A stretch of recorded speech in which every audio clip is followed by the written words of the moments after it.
इदारा है जिसके मातहत आपने कोविड-19 के दरमियान काफ़ी अच्छी खिदमत दी है, तो ज़रा ये बताएंगे कि इसका वजूद किस तरह से हुआ और इसकी क्यों ज़रूरत पेश आई? ये कमेटी है बेसिकली जिसका नाम दीना कमेटी अहमदाबाद से है, और ये बेसिकली ये ग्रुप ऑफ इंडिविजुअल्स है कि जो वॉलंटरली कम्युनिटी को हेल्प करना चाहते हैं बाय एंड लार्ज, और उसके लिए ये फॉर्म हुई। कौन सी साल में ये हुई फॉर्म? ये अप्रॉक्सीमेटली 4-5 साल पहले फॉर्म हुई समाज में हर तरफ से। तो ये आपकी कमेटी के क्या खिदमत थे उसके ऊपर ज़रा मुख्तसर सा बताएंगे?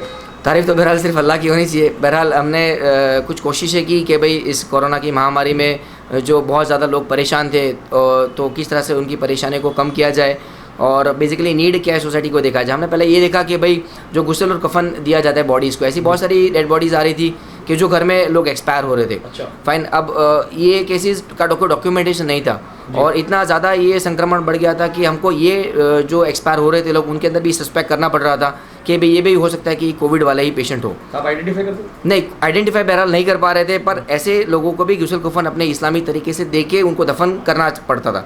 अब ऐसे अगर नॉर्मल तरीके से उनको लेके जाके अगर गुस्ल कफन दे, तो गुस्ल कफन देने वाले जो लोग थे उनको कोरोना वायरस का संक्रमण हो जाता।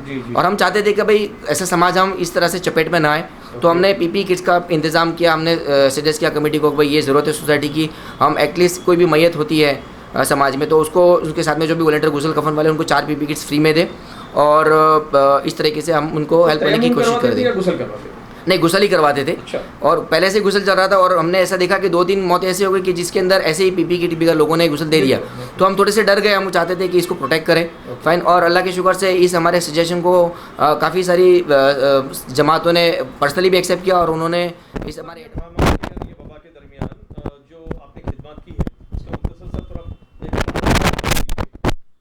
बेसिकली हमने देखा कि लोग बहुत ज़्यादा परेशान थे और हमने 3-4 चीज़ें करने की कोशिश की। पहला तो हमने देखा कि भाई जो मौतें घर में हो जाती थी उसके अंदर भी हम बहुत ज़्यादा सस्पेक्ट कर रहे थे कि भाई एकदम से इंस्टेंटेनियस बहुत मौतें जो बढ़ने लगी थी हमारे समाज में, तो उसके अंदर जो एकदम से राइज़ होने का जो रीज़न था वो एक कोविड ही था।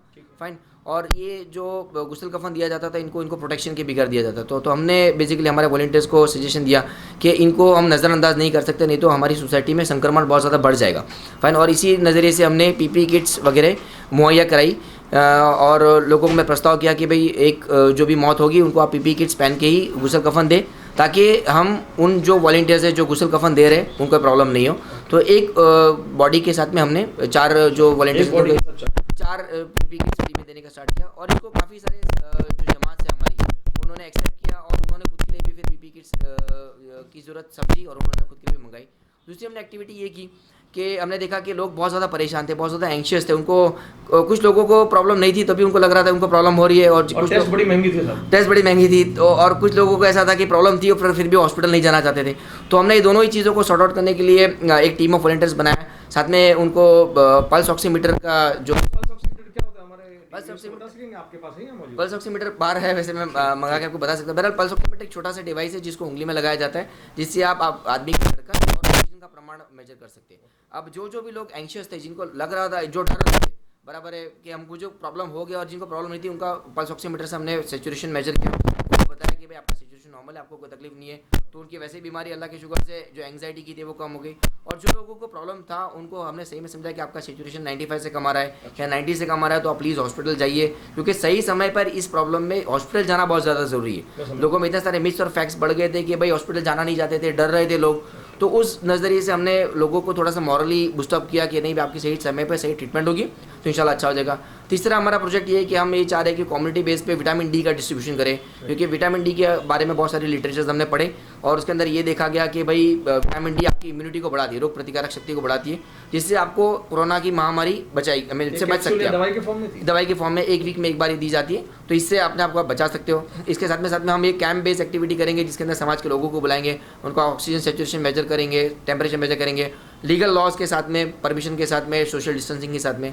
चौथा हमारी एक हेल्पलाइन चालू हो रही है जिसके लिए हमने टीम ऑफ वॉलंटियर्स को ट्रेन करना स्टार्ट कर दिया है। ईद और रमज़ान की वजह से थोड़ा सा इसको डिले हो गया है, पर ये जो भी लोगों को कोविड-19 के बारे में इंफॉर्मेशन चाहिए, जो भी उनके मिथ्स एंड फैक्ट्स है, जो भी उनको जानकारी चाहिए, उनकी हेल्थ के बारे में कोई भी प्रॉब्लम है, उनको ये जो इदारे की जो खिदमत है ये कोविड-19 की महामारी के पच जाने के बाद भी जारी रहेगी? नहीं, पहले भी अल्लाह के शुक्र से जारी थी और हमारा प्राइमरी फोकस तो ये था कि हम एजुकेशन पे इसको ज़्यादा फोकस करना चाहते हैं। हम चाहते थे कि हमारे कौम के जो ऐसे फैमिलीज़ है कि जो अपने पैर पे नहीं खड़े, उनको एजुकेशन नहीं प्रमोट करके ऐसा करें कि भाई फ्यूचर में उनको हमारी ज़रूरत नहीं पड़े। प्लस हम मेडिकल में बहुत सारी फैमिलीज़ है कि जिनको मेडिकल हेल्प की ज़रूरत पड़ती थी, तो उसको पहले भी करते थे, इंशाल्लाह आगे भी करेंगे। और सोशली भी जहाँ जहाँ पे हमको समाज को हमारी ज़रूरत